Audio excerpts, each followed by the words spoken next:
8 or 9 of them.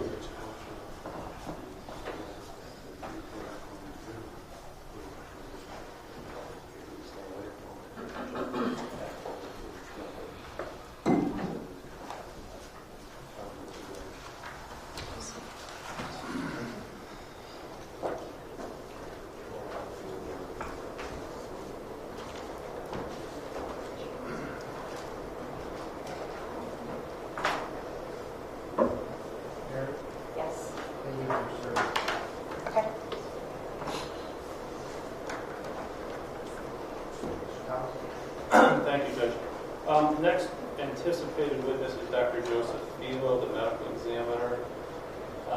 I've done several things in anticipation of his testimony. I have reviewed with the doctor and then also with Mr. Sin the total overall number of autopsy photos, which are probably in excess of 80, and narrowed it to about 5 or 6. Which I believe are the bare minimum necessary to support the autopsy findings and conclusions. I'll present them to you for review along with the marked exhibits. Here then are the excess photos that I'm not using. And also the record should reflect that we're not going to use the Mondo pad. We're not going to be flashing or displaying these photos. And I've asked for the media's cooperation in that regard.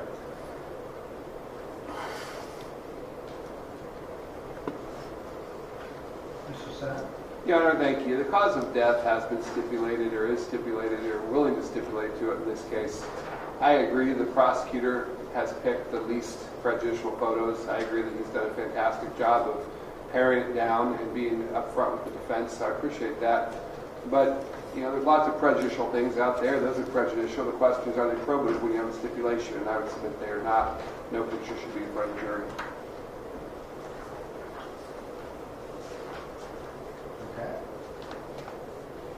But I understand they have a case to try, so it's asking to note my objection and rule accordingly, sir.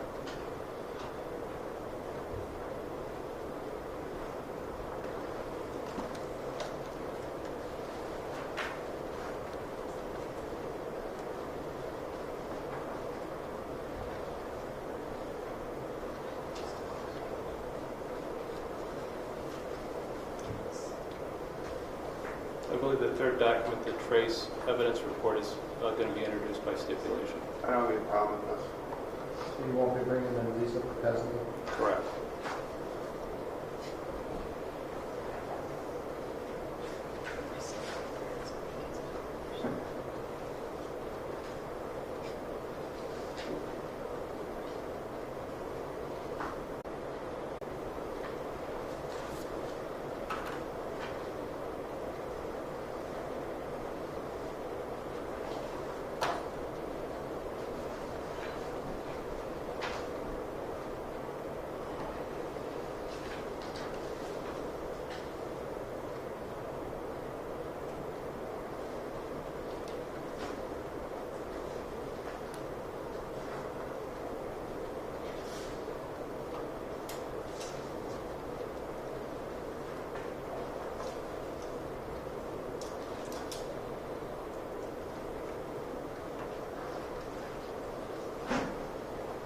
So you have 6 photos, and I don't think that the cause of death is in dispute, right? Correct. The manner of death. But I still feel obliged to make a record. I understand that.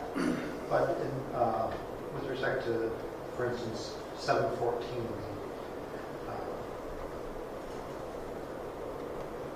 photograph that shows the head area of Tripobellas.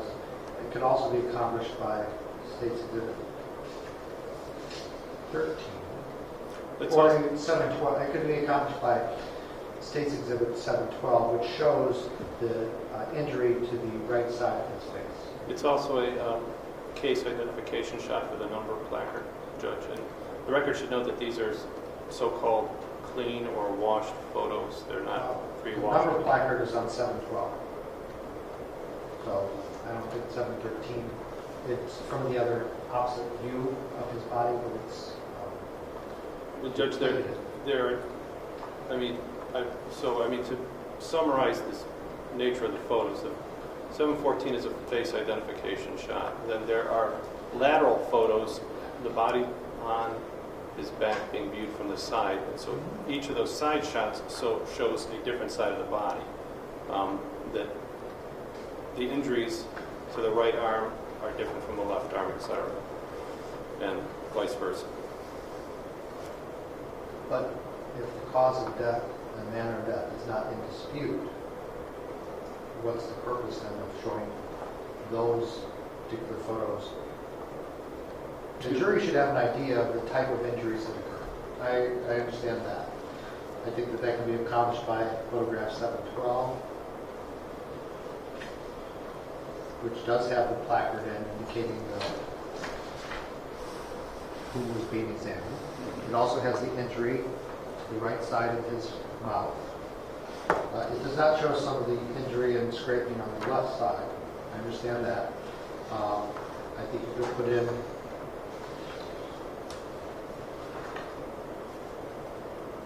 Exhibit 730 actually shows the injuries where he was apparently struck. Both legs are broken. I'm sorry, counsel. Both legs are broken. Well, and that shows that, I think, in each of the photos. I agree with the court on the two leg photos, and I would agree to, if you will, surrender one. But I do believe that the face photo is pertinent to. I'm sorry, counsel. I can't hear you. So I do believe 714, the face close-up, is pertinent to the description of the injuries.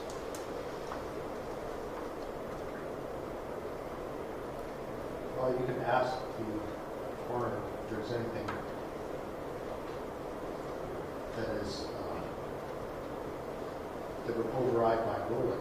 I mean, you have to lay a foundation for any of them. And although Exhibit 752 is difficult to view, it does show why they were not able to staunch the bleeding. And it's the least difficult view of that injury. Yeah, I understand. So I think 712, 730, and 752 go in. So the defense has no objections to those three? No, sir. And then on an additional subject, Your Honor, on returning to the pretrial ruling by the court on the motion to quash of the corporate representative of the drug supplier, and I've stated that I would be adding a physician. I've informed the defense that Dr. Philo is not going to opine on his client's use of methadone or his client's history with methadone or his client's condition while under the influence of methadone, but on the textbook aspect, if you will, of what is methadone, what can it be its medical implications, etc. I would ask to question Dr. Philo in that regard. And he does have personal knowledge. He's attended 12 approximate methadone overdose deaths. Sounds like expert testimony to me, Your Honor. And I haven't received a report indicating what he would testify to. I've got a coroner's report or medical examiner's report, but obviously that doesn't talk about methadone or my client. So I have no real clue what this guy's going to testify to. Blaze has offered me the opportunity to talk to him, but I believe he's an expert in this area, and I would also offer voir dire on the subject. Yeah. However, you feel that you have a doctor whose testimony may be more aligned closely with the defense, right? So now he's the defendant's personal physician in this regard. Personal physician meaning he prescribed the drug. He's not his own family physician, as we've been through. If you feel that doctor raises something, then you can have this witness come back as a rebuttal, or another witness come back as a rebuttal if you feel that because you can ask those same questions. I understand. Of the doctor from the clinic that prescribed the methadone. And if you feel that he's not accurate, not truthful, bring your rebuttal witness in. It could be, you wouldn't need an expert report at that point if you have a medical doctor that is qualified to testify in this area. Okay. And then I understand the court's. Or it could be a different witness who could rebut things that you feel that the witness raised. Would that also apply to Dr. DeFranco appearing as a court's witness? Well, I think he's appearing as a court's witness. You can rebuttal testimony rebuts the testimony of the witness. It doesn't rebuttal. I understand, but Who's calling? I didn't want somebody to then argue that because he appeared as a court's witness, there's no rebuttal possible in that sense. Trial order. You could have the rebuttal if witness on that topic of methadone, if necessary, because the Dr. Franco ordered him to come in as a court witness, and each side can examine it. Okay. And so the state will have full cross-exam rights with Dr. Franco? Well, to an extent. I mean, you're not going to be abusive and insulting.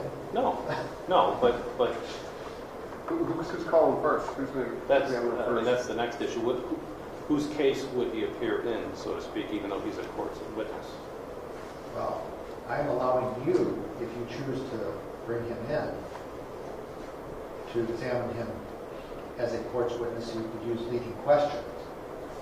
If you choose not to call him, I he can understand. come in, and then the defense can call him or not. If no one calls him, I have no interest in him coming in here. I'm not determining who the witnesses are. I understand. I'm just asking for clarification on the discussion. So what I hear you saying is not to inquire of Dr. Mary can Philo. type it out. No, I'm just returning to Dr. Philo and methadone. I'm not going to inquire of Dr. Philo about methadone. Is that what you're ruling? Well, I assume you're going to ask him about toxicology. As a- The toxicology reports for Mr. Velez, the Trooper Trooper Velez. Velez were negative, so you can ask him about that. But, Yes. but in terms of bringing him in now as a person to testify about methadone, he's not, for instance, Dr. Perrin from Case Western Reserve, who is an addiction specialist. All right, you can bring Dr. Perrin. They can bring Dr. Perrin. Fair enough. Apparently know what he has. But Dr. Philo does autopsies and determines cause and manner of death. I understand. And since this was not a method, I mean, he deals with a person who died perhaps from methadone overdose. He doesn't deal with the physical aspect while the person's alive. So he wouldn't have any opinion upon, I don't think, upon how a person's acting under the influence. By the time he sees him, that inquiry is long gone. Right. This was a narrower inquiry on the subject of the black box warning of the possible ill effects of If he methadone. doesn't prescribe it, then he shouldn't be talking about it. I mean, I wouldn't let a pediatrician come in here and testify about black box on transplant drugs. I mean, you know, you have to have a person in the field with knowledge, I understand. So specialized knowledge. just to be clear, 712, 730, and 752 are usable. Yes. Thank you. That's the court's ruling, and the defense does not object. You know, the state filed a motion to use a witness by Skype, but I'm okay with that too. I don't know if that's for today or not, but I think it's for later today. I have no problem with that.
Me too.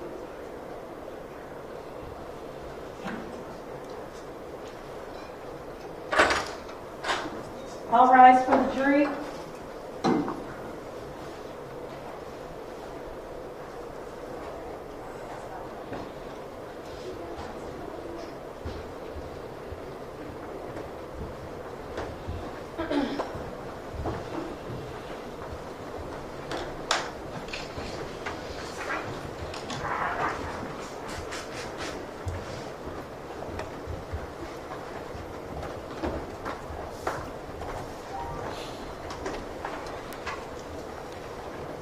Court is in session. Please be seated.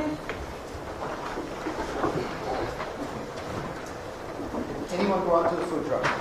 It's nice out there, that's what it's hot, but nice. Okay. Yeah, state. Thank you, Judge. Your Honor, the state calls Joseph Filo. Sir, if you raise your right hand, please. Do solemnly swear or affirm subject to the penalties of perjury that the testimony about to give here will be the truth, the whole truth, and nothing but the truth. I will. You're welcome.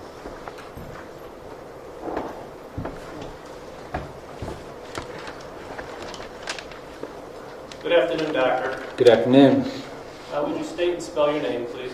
Joseph Filo. Josephfelo. Are you licensed in a profession in the state of Ohio? Yes, I am. What is your profession? I am a forensic pathologist and the Chief Deputy Medical Examiner for Cuyahoga County. And I believe we have a stipulation as to your training and qualifications that would afford you the opportunity to render expert testimony in that field. Please stipulate the doctor is qualified to give that testimony. Doctor, prior to coming to court today, had you participated in and then also reviewed your business records for the autopsy of Kenneth Velez, investigation 2016-01835? Yes, I have. And have you brought with you today a business copy, your file copy of the report of autopsy, I have. the toxicology report? I have. Would you also have the trace evidence report in your file? No, I don't. Okay. Judge, for purposes of the record, the state will be identifying states 777 as the autopsy, states 780 is the toxicology report for Trooper Velez, that's the adjunct or addendum to the autopsy itself, and then state 781 is the trace evidence laboratory examination report of physical things and or samples performed by Lisa Propesny. As to 781, there's a stipulation that the exhibit will be received by stipulation without the need to call Ms. Propesny. That's correct, Your Honor. Thank you. Doctor, what is an autopsy? An autopsy is the most extensive physical examination, and they're done on dead people. And they include many steps, starting with the outside of the body with examination and documentation of the outside surfaces of the body. And then the examination continues with the internal examination, meaning cuts are made in the skin to look at all of the structures deep within the body itself. During the autopsy procedure, some of the tissues are submitted for microscopic examination, looking at the tissues underneath the microscope. Some of the tissues and fluids are submitted for toxicology, which are chemical analysis of drugs and chemicals in the deceased at the time of their death. And then there are some other procedures that may be also part of the autopsy procedure, but what I outlined is the basic steps and procedures of an autopsy. And in this instance, were you in the autopsy suite? Did you perform this autopsy? Yes, I did. Okay. So you're not supervising a fellow or a resident from any of the medical colleges. This was your direct case. Yes, it is.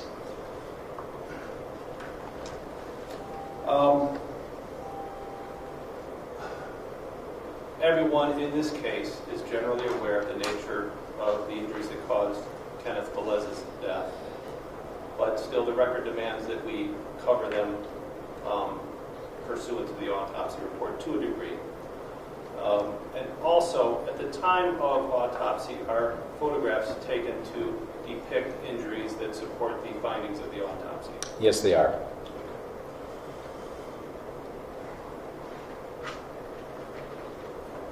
Do you have with you a copy of, well, let me show you states 777. Do you have a copy with you of this autopsy? I have the original document of the autopsy report, which has been copied and listed as State's Exhibit 777. Is my copy complete and accurate?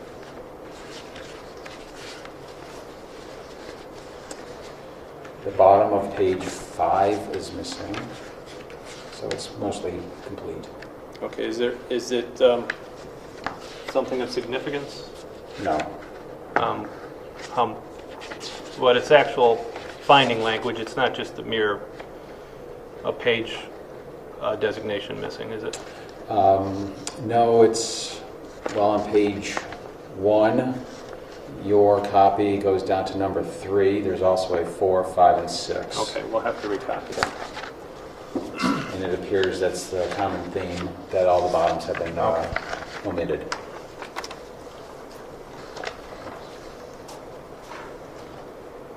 We're going to work from your copy for the moment, and we'll substitute a corrected 777.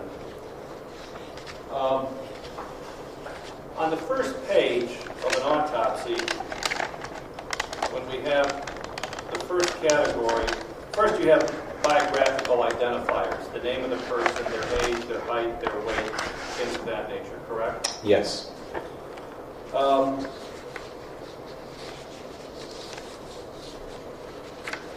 What is the date of Trooper Velez's death? He was pronounced dead on September 15th, 2016. And what is his stated height and weight? He is 70 inches in length at the time of autopsy and 256 pounds. Right, so 72 inches would be 6 feet tall, so he's approximately 5'10". Yes. Okay. Now, from those two basic parameters, can you calculate an expected blood volume? I can. He would expect to have around 6 liters of blood circulating in his body. Now, the first section of actual information from the autopsy is a summary of findings of what's titled anatomic diagnoses. Am I correct? Yes, you are. Please take us through those and detail each one. The anatomic diagnoses are the summary of my findings when I actually perform the autopsy.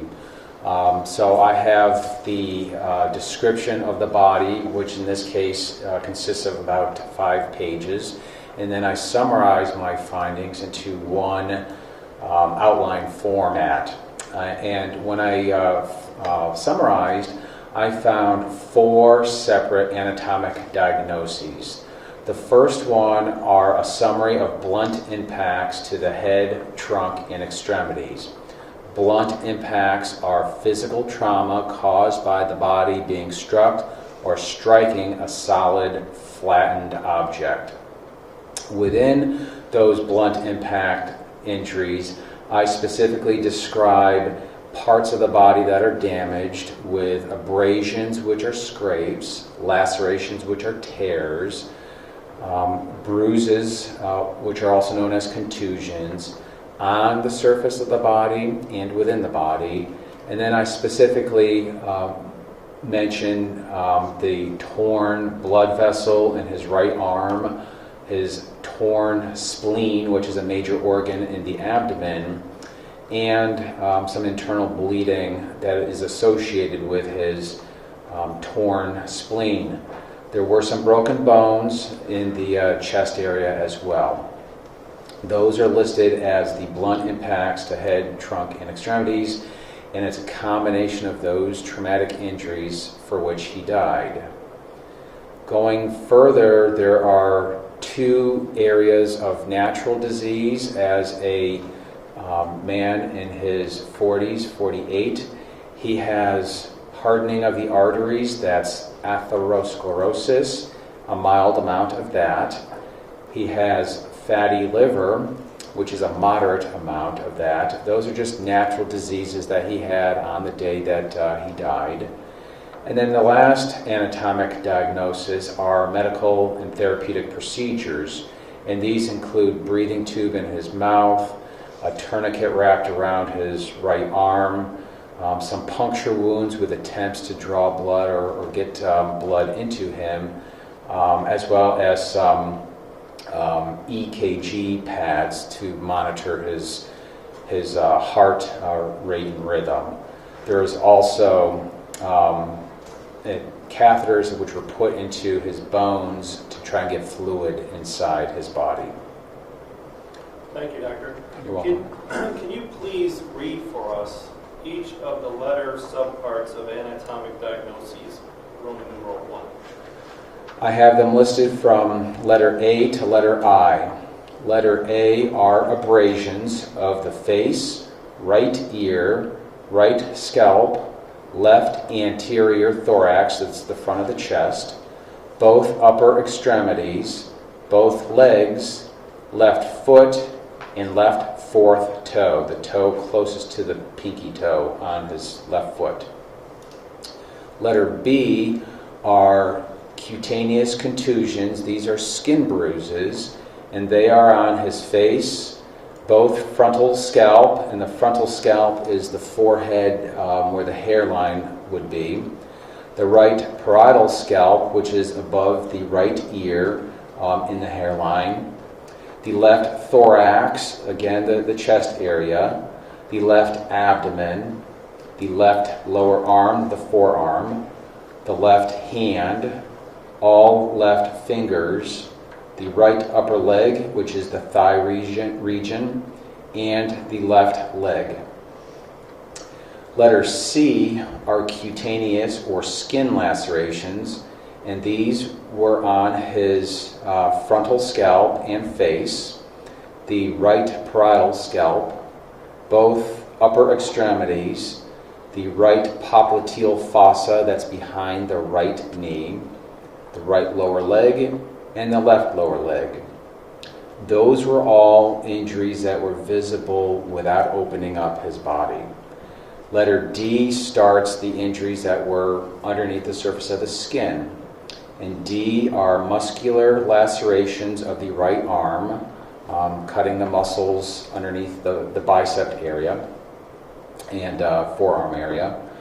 Letter E are fractures, and he has fractures of his left 8th through 11th ribs on the left-hand side, the 12th thoracic vertebra, that's the backbone in the middle portion of the spine, both tibias and both fibulas. The tibias and fibulas are the bones between the knees and the ankles. So the 4 bones, 2 on each side, were broken. Letter F is right cerebral subarachnoid hemorrhage. That is bleeding on the surface of the brain caused by the physical trauma. Letter G is laceration of spleen. Letter H is hemoperitoneum. That is blood within the abdominal compartment. He had 200 milliliters of that. And then letter I is lacerated transection of right brachial artery. That is the major artery that comes off of the chest region down the right arm, and it's up near the armpit region of his right arm. That was torn completely.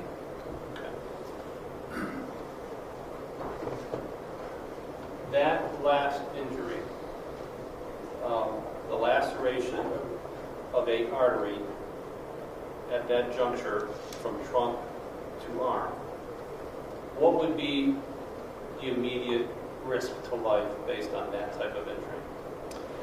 There would be massive bleeding from that artery. It would be pumping out because it's an artery. The heart squeezes and the blood would just pump right out of that. After several minutes without stopping that bleeding, then there would be bleeding to death, which medically is known as exsanguination. So, given the injury that you described to the right armpit area and the tear of that artery, would a lay person think of it as being close to or the same as a traumatic amputation of the entire limb where the artery has been flowing freely? Yes. Although the arm is still attached at the joint, the muscle or the artery is just freely pumping out blood. What effect, if any, would the application of a tourniquet have on that specific injury? A tourniquet is designed to add force to squeeze down an open wound. So if it's wrapped around appropriately, it would stop the flowing of blood. The problem here is that the laceration is closer to the shoulder joint, and the tourniquet was not applied, at least when I did the autopsy, that high up. It may have been up closer to the shoulder joint at one time, not when I examined Officer or Trooper Velez.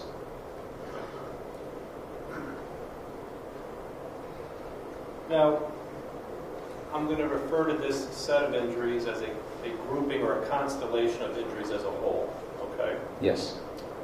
And that's Roman numeral 1, the blunt impacts to head, trunk, and extremities. Taken as a group, are these consistent with a high-speed motor vehicle striking a person on foot? Yes. Why?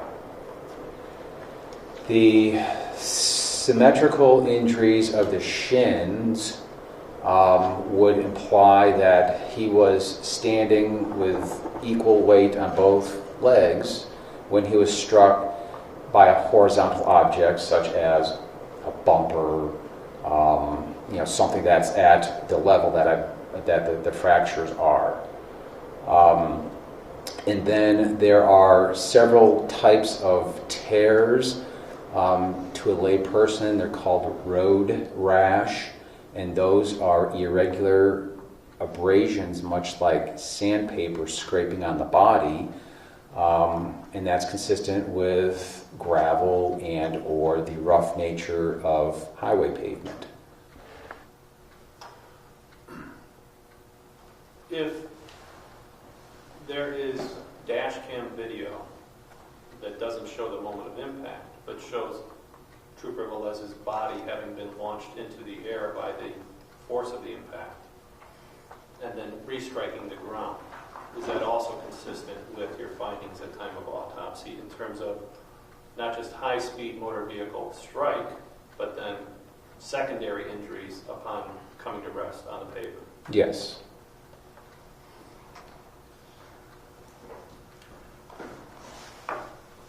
Are you able to tell us his body position at the moment he was struck? No. Tell us why not. There are multiple factors in trying to identify how someone is positioned when they're struck.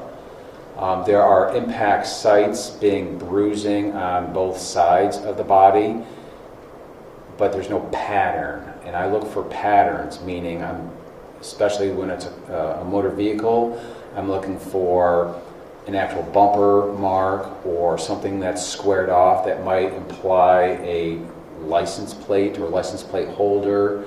The headlight are oftentimes in vehicles are recessed, and so that might be circular or rounded off or squared off. Those would help me as a forensic pathologist say that part of the vehicle struck the deceased. There were no such type patterns on Trooper Velez's body. Given what you just stated, I want to focus for a moment on Roman numeral 1, letter E.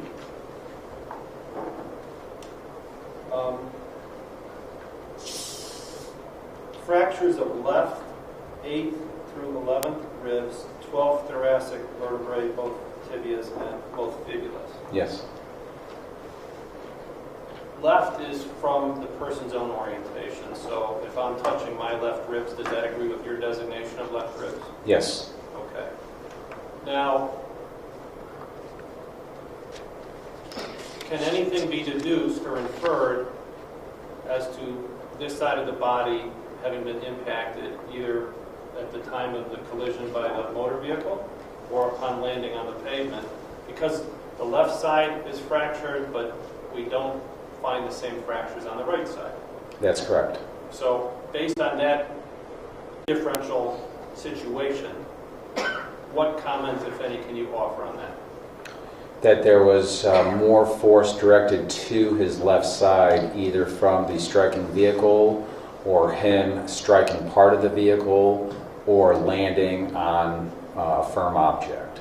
Just that the left side took an impact, at least one impact. Is it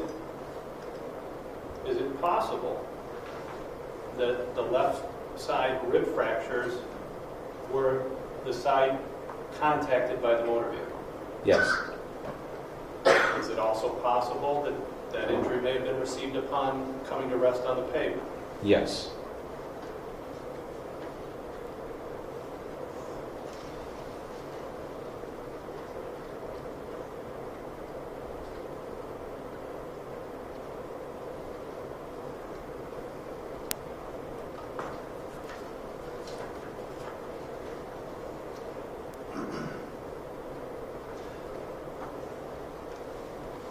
Before we reach the ultimate conclusion, are there any other points of physical injury that you think are relevant that we should discuss before we leave this subject matter at this moment?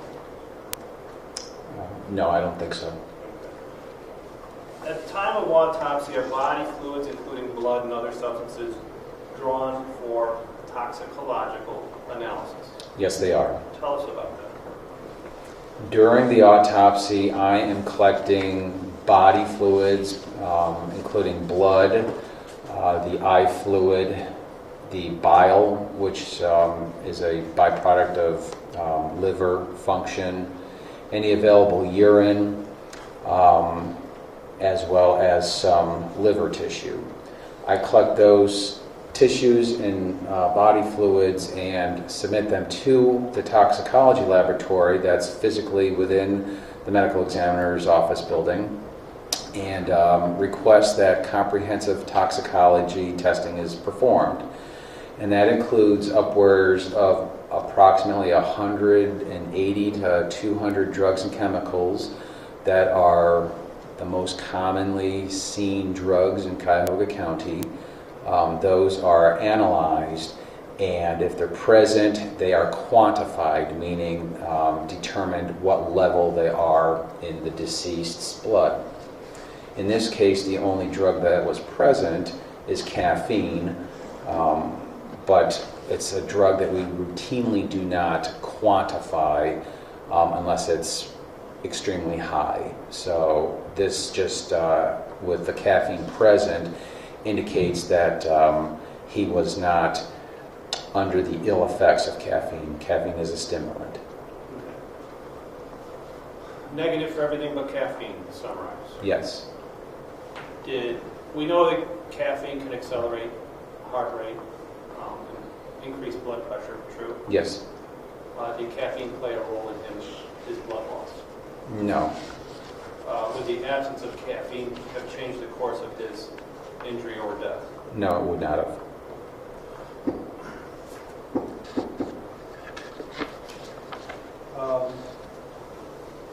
I'm going to ask you to identify three photos. They'll be stage 712, 730, and 752. But before I do so, I want to return to that one topic of orientation of the body, like we discussed about the left rib fractures.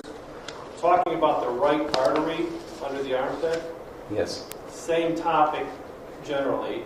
Does that injury allow you to do any deduction or inference as to when it was received or how it was received? Have you seen these types of injuries before?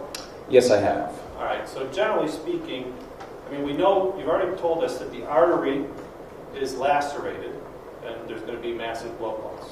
Correct. Was the injury to that general area larger than just simply a cut of the artery? Yes. Tell us. There is extensive skin and muscle tearing of the right upper arm, and I measured it in an area of approximately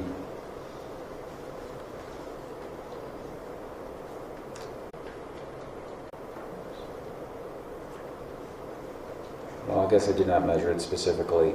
It extends on the back and the inside surface of the right upper arm. So it's certainly 9 to 10 inches in greatest dimension. The interesting thing about the skin and muscle tear is there's no bruising significantly on the surface of the skin. So this is more of an avulsion process where the arm is stretched and it is torn, not where it's directly impacted. Otherwise there would be bruising and or broken bones. So this is not an impact site per se. It's more of if he were tumbling or cartwheeled or his clothing got caught and this sort of tore his right upper arm. What is an injury that's described as a degloving? This degloving, meaning that it's much like if you were to wear a glove and you take it off and it has the impression of a hand. The skin was torn, partially ripped off of his skeleton, but not completely. And that, again, it's not a direct impact. It's more of from violent tugging. It's also known as an avulsion, kind of a tearing off of soft tissues. Please spell the term that you're using, avulsion or evulsion? Avulsion, A-V-U-L-S-I-O-N. I'm going to show you 3 photographs, as I've indicated, 712, 730, and 752. Ask you if they relate to this case.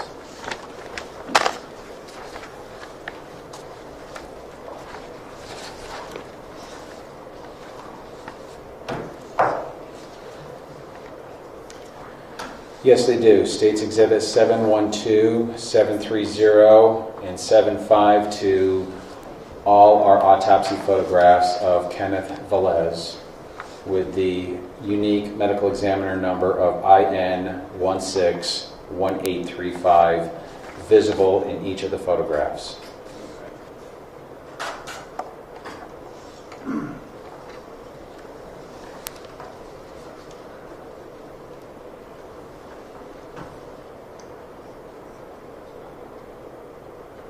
The medical examiner's office, you stated your position there is what?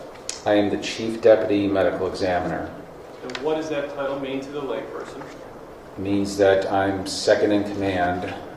Dr. Thomas Gilson is the medical examiner, and he or the office has 6 other forensic pathologists, and I'm the top of those 6 forensic pathologists. How long have you been with the, formerly called the Cuyahoga County Coroner's Office, now the Cuyahoga County Medical Examiner's Office? How long have you been with them? 20 years and 1 month, as of today. You trained Dr. Balraj? Very much so, yes. Dr. Balraj is the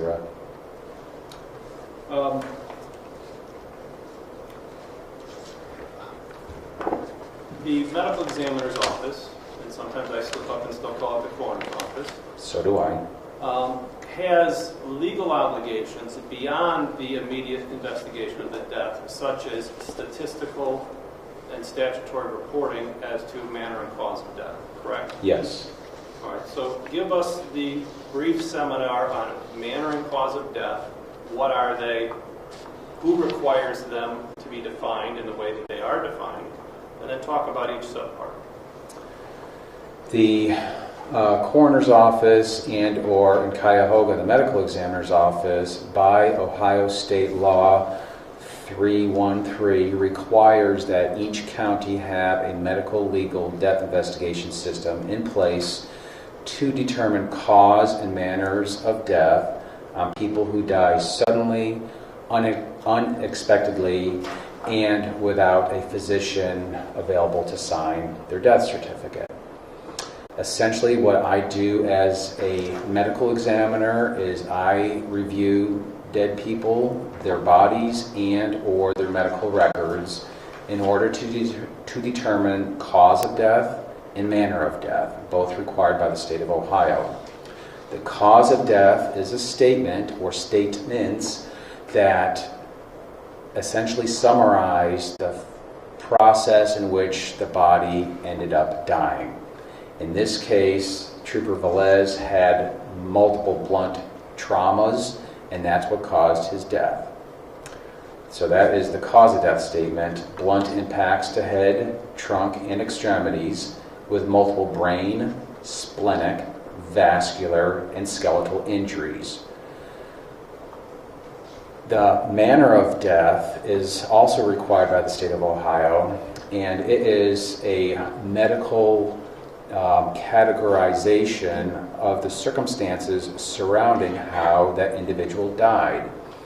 And as doctors, we have 5 choices or categories in which to classify manner of death.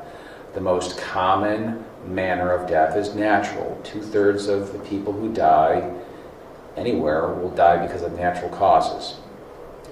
The remaining 3 out of 4 are traumatic manners of death. Suicides would be when someone causes their own death. Homicide is when someone causes someone else's death. An accident is when someone dies because of unforeseen circumstances. And those are the 3 violent manners of death. Add that with the natural, the last manner of death is undetermined. On occasion, based on our autopsy findings, police investigations, review of medical records, I don't know the manner in which I can classify someone's death. Therefore, about 5% of my cases will have undetermined as the manner of death. Means I just don't know why they died. I might have a suspicion, but we have to deal in medical certainty. So those are the 5 manners of death. All right. Now, you're aware that we're here on a contested issue of a title of a crime called aggravated vehicular homicide, correct? Yes.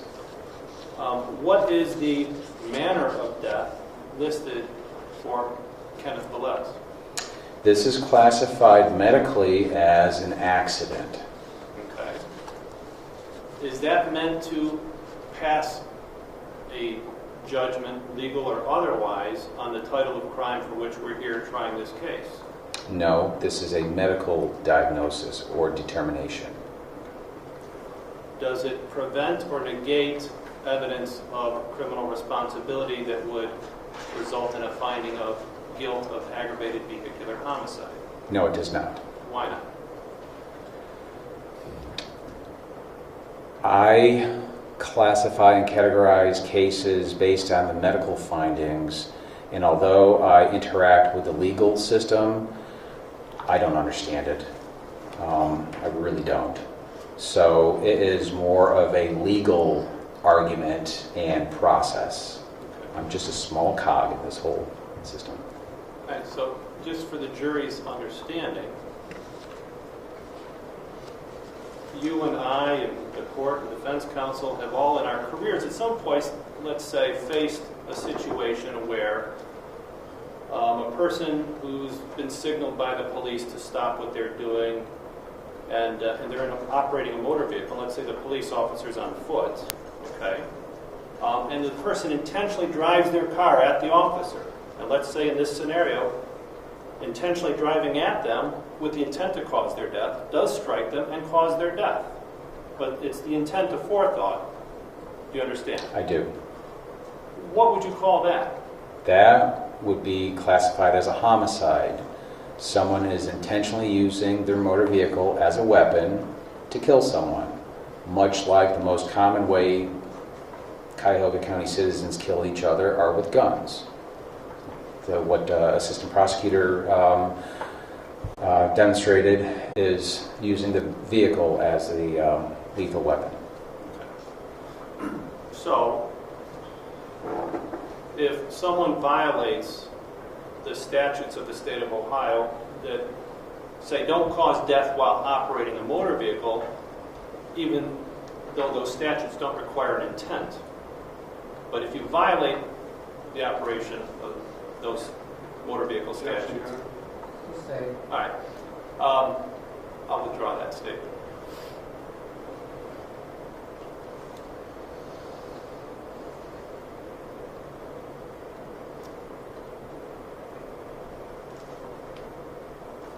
But just so we're clear, auto pedestrian accident is a statutory reporting construct.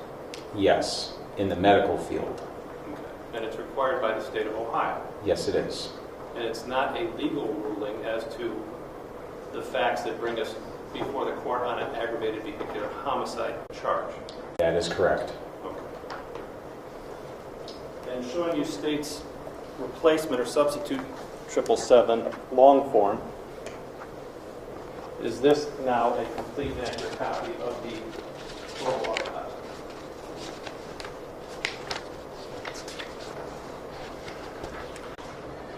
Yes, it is. State's Exhibit 777 is a copy of the autopsy report that has been completed and signed by myself. It also includes the medical examiner's verdict that is signed by Dr. Thomas Gilson, Gilson, the medical examiner for Tioga County. Dr. Gillo, that's a true and accurate copy of your report? Yes, it is. And showing you state 780, what is state 780? State's Exhibit 780 is a copy of the toxicology report for Kenneth Velez. It is a 3-page document that is initialed on 2 pages and signed Eric S. Lavin, Lavins. He is the toxicology supervisor at the medical examiner's office. In the toxicology report, do you consider it to be an adjunct or an addendum to the autopsy itself? Yes, I do. And is it also a permanent business record of your office? Yes.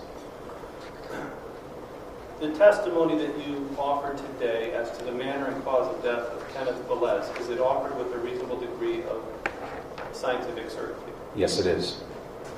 One moment, please.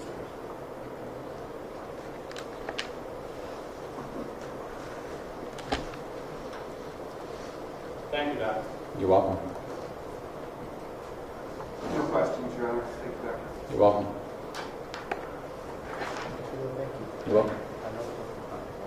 Well, I do too.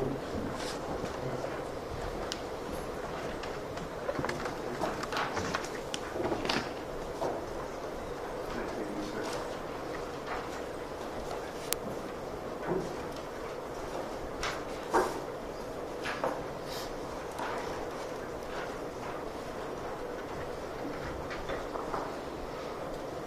This time, Your Honor, the state will call trooper case.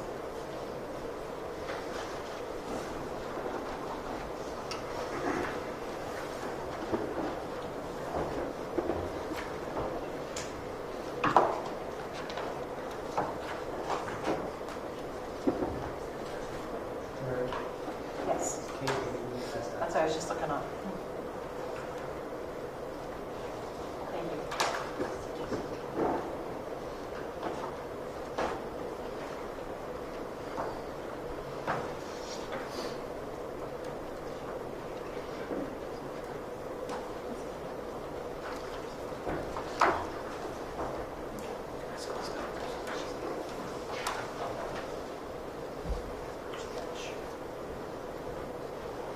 Please raise your right hand. Do you solemnly swear or affirm, subject to the penalties of perjury, that the testimony you're about to give here will be the truth, the whole truth, and nothing but the truth? Yes, Your Honor.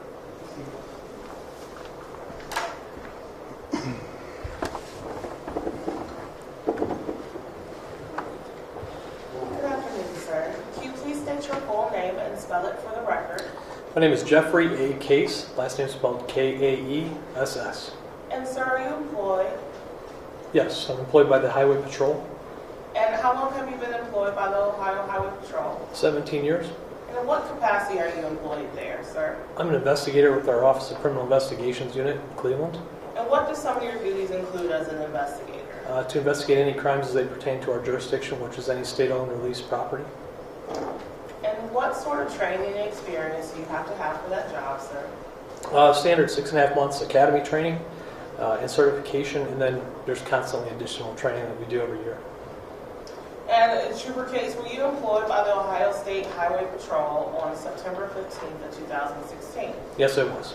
And what was your assignment on that day? My assignment was I'm a vehicle theft investigator, and I was assigned to, actually I was working on an OADIA convention. I'm sorry, what? OADIA, it's Ohio Auto Theft Investigators Association. Working on getting that convention or seminar that we were putting on, and prior to receiving the call for this incident. And sir, just remember, the court reporter is taking down everything you say, so if you could slow down so Sure. you can accurately capture it, that would be great. You said you were doing that prior to receiving this assignment, correct? That is correct. What assignment did you ultimately receive on September 15th? I was asked to assist with the investigation to Trooper Kenny Velez. Accident occurred on Interstate 90, and to do any investigations that would require anything to do with the crash investigation or to the search warrants that would follow and so forth. And so when you received this assignment to assist with the crash investigation, what was the first thing you were assigned to do? First thing I was assigned to do was to take witness statements from 2 witnesses that were located at the scene. So did you respond to the scene? Yes, I did. What were your initial observations on responding to the crash scene? That I observed 2 vehicles or 3 vehicles on the berm, which would be on the left side of the interstate for westbound travel. There's a black car, a white car, and there was, I believe, a silver Impala that belonged to one of the witnesses. And I observed some items in the roadway, to include the vest of Trooper Velez, and then just some evidence of the crash that occurred there. And you said you were charged with taking statements from witnesses, correct? That's correct. Now, why were you gathering statements from witnesses? To see what their perception was of the crash scene and what did they see? You know, what was their involvement in this, and what did they witness? That was my primary concern, was just to capture and collect what they had seen. And did you obtain those witness statements? Yes, I did. And what did you do next, sir? Once the witnesses' statements were completed, I was asked by Sergeant Blake to assist Sergeant Gable, who's now a lieutenant, to get a search warrant for Joshua Gaspar's blood. And what did you do in regards to that process? Once I left the crash scene to go up to there, come up here actually to meet with the prosecutor, Dan Van, we explained the facts surrounding the incident, Lieutenant Gable and I, and a search warrant was ultimately drafted. And what did you do after you received that search warrant? And once we received the search warrant signed, we traveled to Fairview Hospital, where Joshua Gaspar was still at, and executed the search warrant, which was to collect 4 vials of blood. And what was the next step you did in terms of this investigation? The next step after that was to continue the investigation. Once we packaged all that evidence and it was relayed to our lab in Columbus, the next step was to just continue to further investigate the crash. And you said this was taken down to your lab in Columbus. Why was it taken to the lab in Columbus? Because that's where our lab's at, where they analyze the toxicology of the blood and urine that's sent down as evidence. And what's the name of the lab that you turned the defendant's blood over to? It's the Ohio State Highway Patrol's crime lab. After doing that, what did you do next? After that, I believe we went back to the scene briefly, and then I think I secured for that day, that shift. And then the following day, we executed another search warrant. And what was the search warrant that you executed the following day? Following day, memory, if I can recollect, there was a total of approximately 11 search warrants that were executed. I believe the next one was for the community actions against addiction. Trooper Case, did you complete a report in association with this investigation? Yes, I did. And would your report refresh your recollection as to what you completed next? Exactly, because it goes chronologically. Can I approach, please, Your Honor? Yes.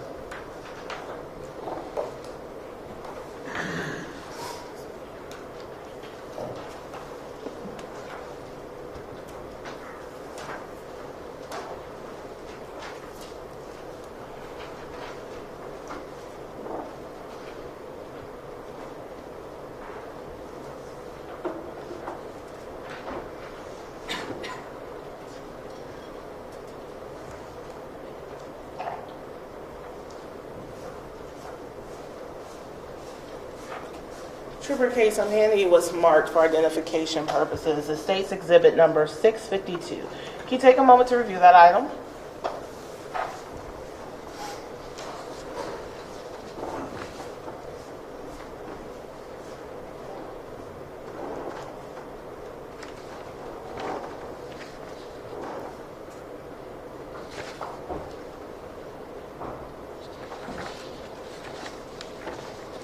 Okay, I've reviewed it.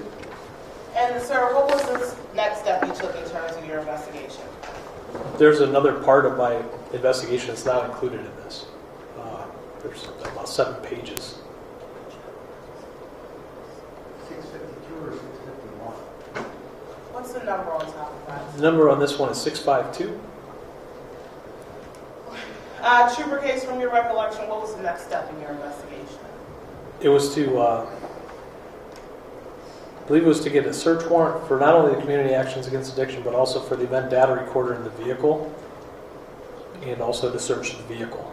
And what did you do in order to obtain those search warrants? Again, met with Prosecutor Dan Van, and together we drafted the search warrants that were ultimately later executed. And after those search warrants were executed, drafted, did you also execute them? That is correct. Where did you respond to execute the search warrants? The first one at Community Actions was on Euclid Avenue here in Cleveland, and I met with Rona Huckabee, what's her name? She was the counsel for Joshua Gaspar. Okay. And after executing the search warrant at Community Action Agency Against Addiction, what did you do next? I obtained the documentation from Rona Huckabee that she provided to me from that search warrant, or the results of that search warrant, and I collected all that information for the investigation. And after collecting that information, what was the next search warrant that you completed and executed? If I can remember correctly, it was the event data recorder, which is like also referred to as the black box in the vehicle. And can you explain to us what that is, sir? That is a device in some of the newer model vehicles that records like speed, information regarding speed, a change in velocity.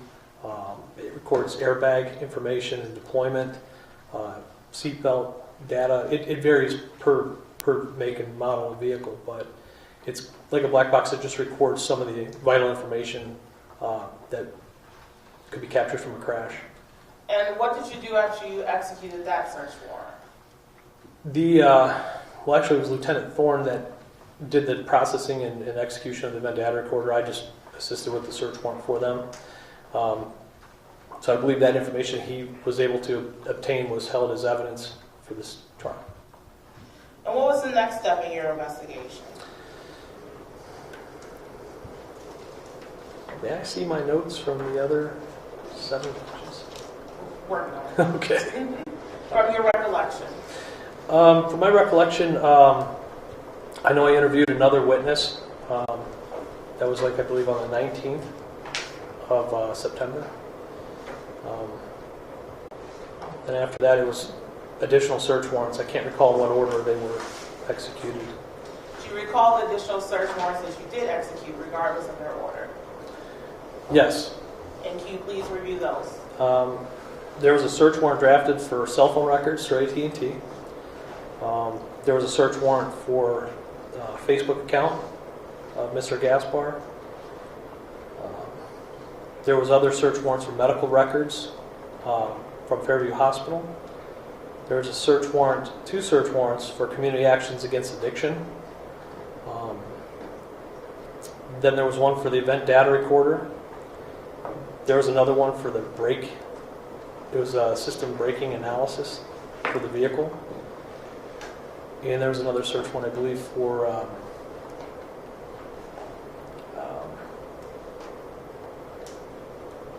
the other one escapes me. And Trooper Case, what was the purpose of executing or attempting to execute all these search warrants? To essentially gather all the facts necessary and that would be pertinent to our investigation. And why were you attempting to gather facts pertinent to your investigation? To prove that a crime had been committed, or what I believe was committed. And what steps did you take in gathering this information? Starting with the search warrants, Basically, you're collecting all the information to either prove or disprove a crime, and we're proving the elements of the crime. So what I have to do for each particular charge is we have to gather all the facts to support that charge. So basically, my job in this investigation was to execute search warrants and gather the facts that would assist us in this investigation. And what did you do with all this information once you obtained it? I put it all into a report, chronological report, and kept all the supplemental documents contained in a folder or a shared file amongst all the investigators that worked on this particular case. And why did you collect all this information and include it in a report?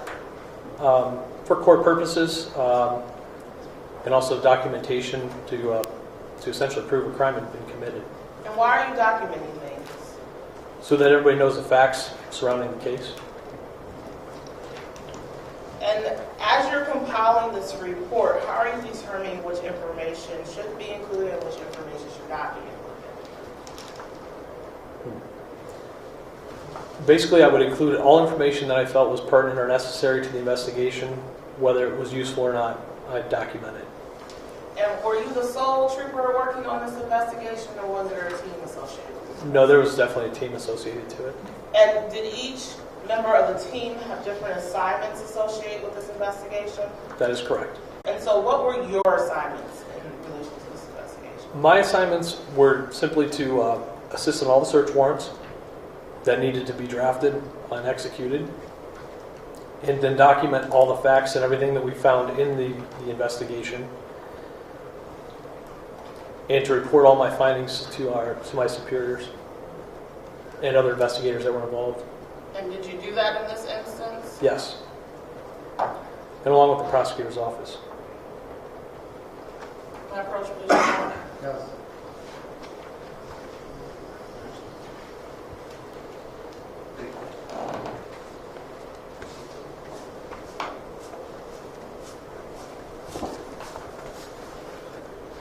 Trooper, I'm handing you what's been remarked as State's Exhibit 652. Is that a complete and accurate copy of your report? This is the first 7 pages of my report. So combined, yes, that'd be accurate. Includes my entire report for State Exhibit 652. And can you take a moment to review your report? Yes.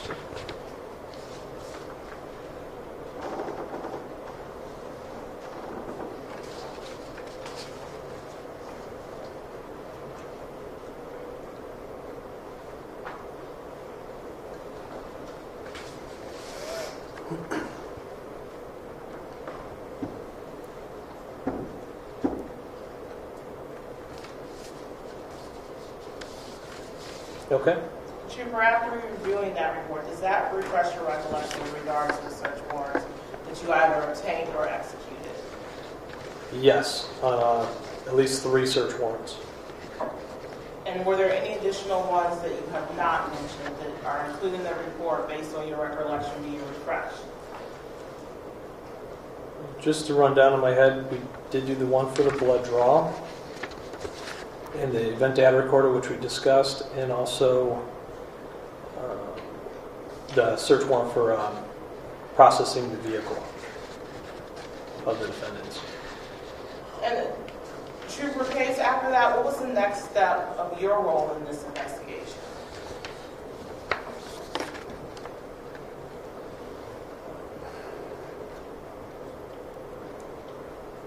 My next step was basically just to gather all the facts and share it with the team for the investigation. And did you in fact do that, sir? Yes. One moment, please, Your Honor.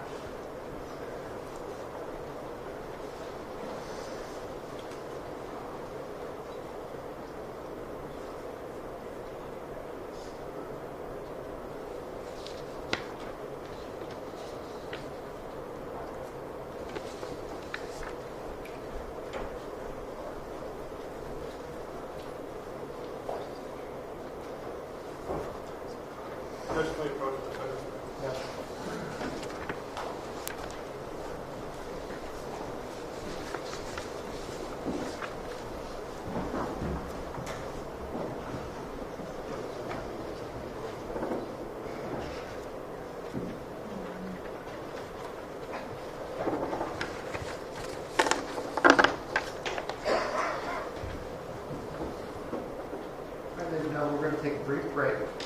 Keep in mind we'll discuss this case among yourselves or with anyone else. Don't let anyone discuss the case with you or in your presence. Don't form or express an opinion. No investigation. No media. And sir, don't talk to anyone about your testimony. Yes, sir. We'll be back probably, I would say, 10 after 3. Thank you.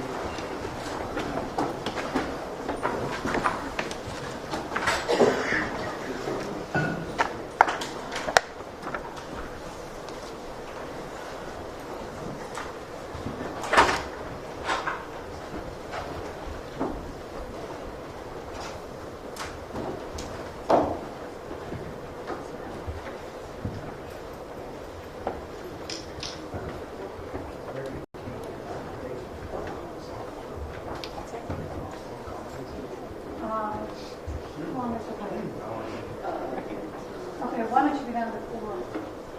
Get your phone, because they didn't know the floor. Oh.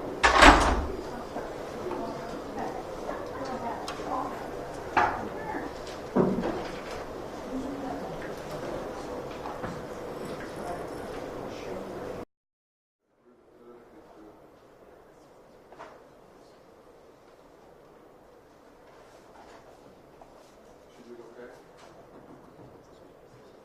Oh, good. I'm sure that's good. Callie is in the end. You like it too, actually. I'll call you later, okay?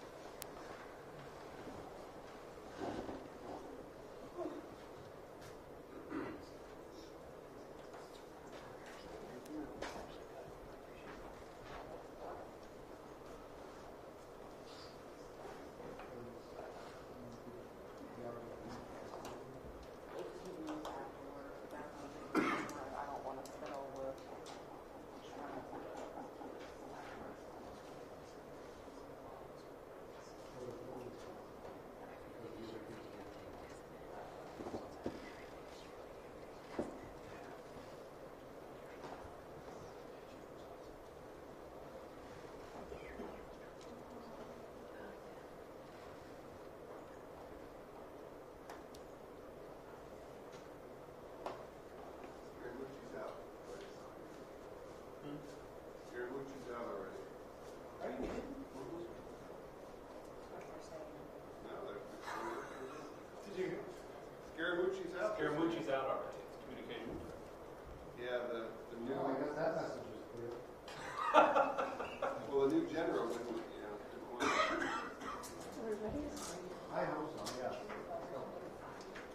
This is Bizarre. the definition. All rise for the jury.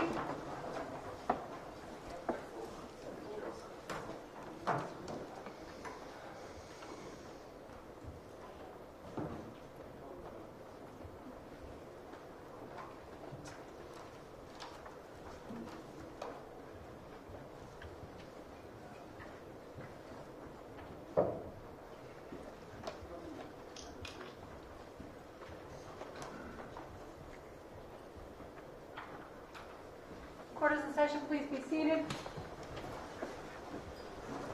Hi, ladies and gentlemen, welcome back. We were dealing with some technical issues with the computer.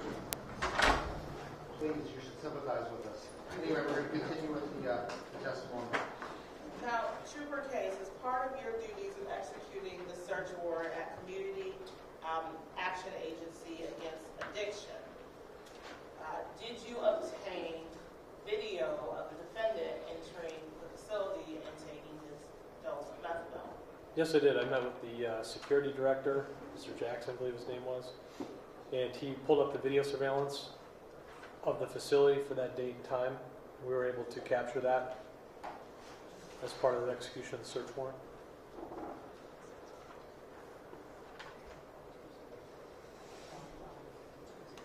And Trooper Case, as part of that, is that the video that's shown on the screen presently as State's Exhibit 1520?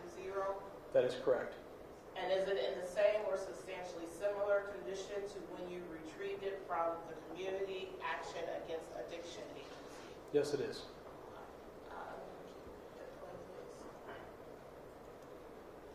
And Trooper Case, what is it that we're going to see in this video? You're going to see the defendant enter there on the left. He's walking in with a black shirt with a 23 in the front. And is this the defendant we see entering the screen currently? That is correct. And he's going to the window now to receive a dose. And Trooper Case, if you can actually, with the court's permission, step down so you can show us what we should be looking at on the screen. Make sure you just don't block the screen kind of inside. What the video depicts is he's entered the what they call the dosing area, and that's the window where they administer the dose of liquid methadone. So he's right now at the window retrieving that dosage.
Trooper Case, what is it that we're seeing at this point in the video? You're seeing him consume the dose of liquid methadone.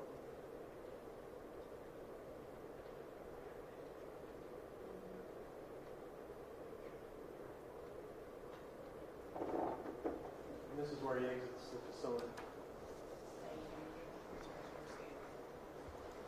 And Trooper Case, there are timestamps associated with this video, correct?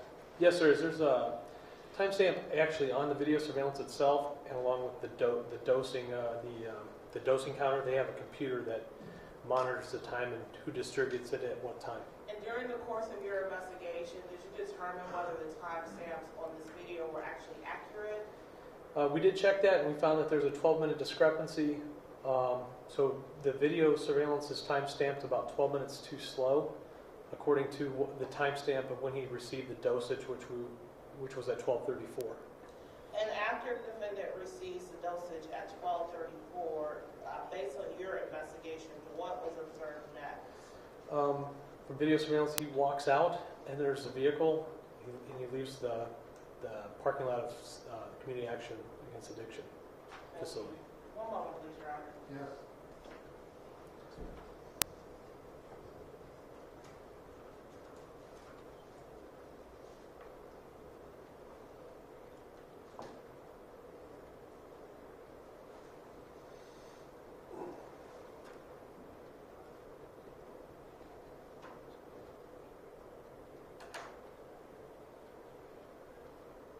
And then, Trooper, did there come a point in time where you returned to Community Action Against Addiction later?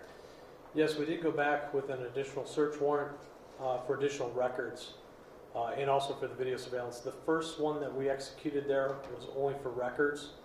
The second one was for more additional records and also the video surveillance. And at the time that you returned, did you speak with the administrator of that agency? The second time I actually did, I spoke to the CEO, Gladys Hall, I believe was her name. Yes, we did meet with her. And did the CEO provide you with any sort of documentation in reference to Dr. DeFranco? Yes, she did. Objection, Your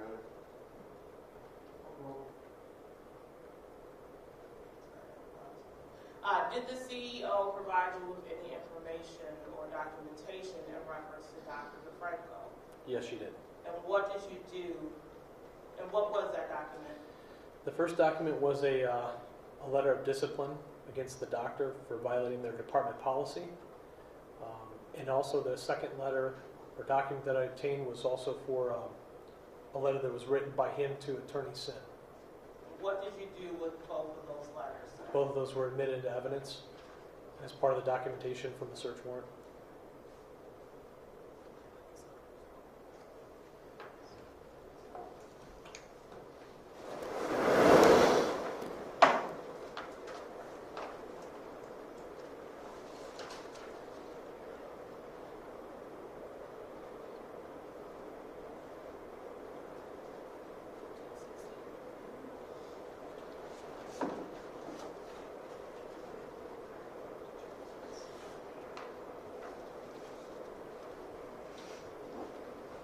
Can I approach, please, Your Honor? Yes.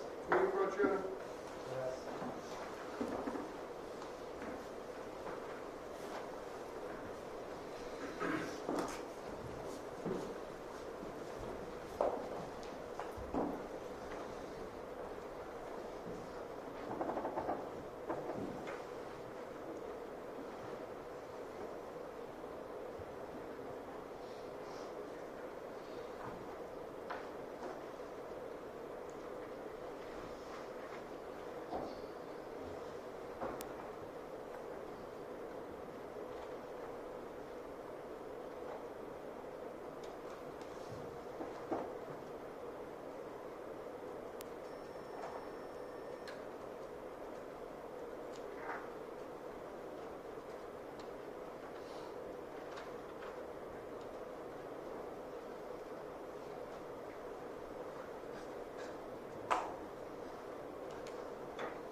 Can I approach, please, Your Honor? Yes.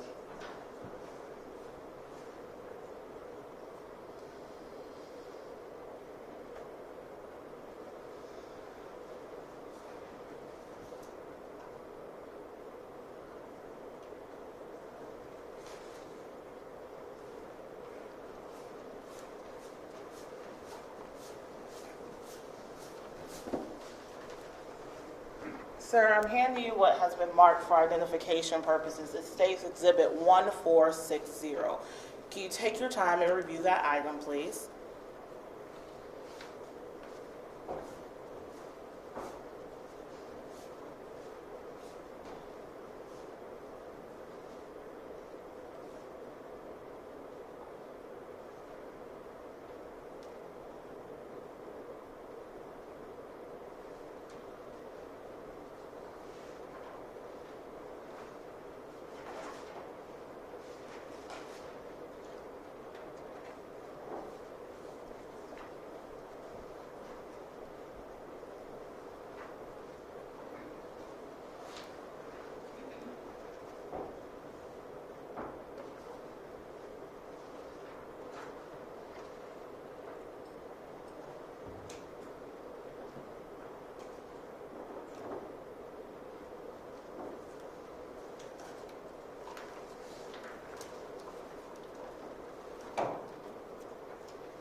Okay, I've reviewed it. Thank you. And without going into detail in regards to the content of this item, can you please tell us if this is the item you received, one of the items you received from Director Hall? Yes, it is. And is it in the same or substantially similar condition to when you received it from Director Hall from Community Action Against Addiction Agency? Yes, it is. My approach, please, Your Honor.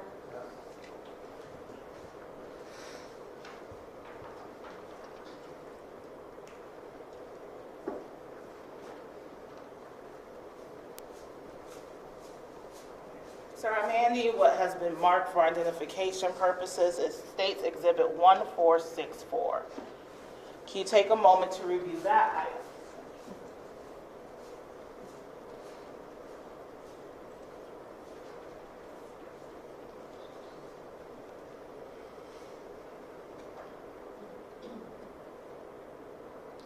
Okay. And without going into detail to the content of that item, this is a copy of the other document you received from Gladys Hall from Community Action Agency Against Addiction.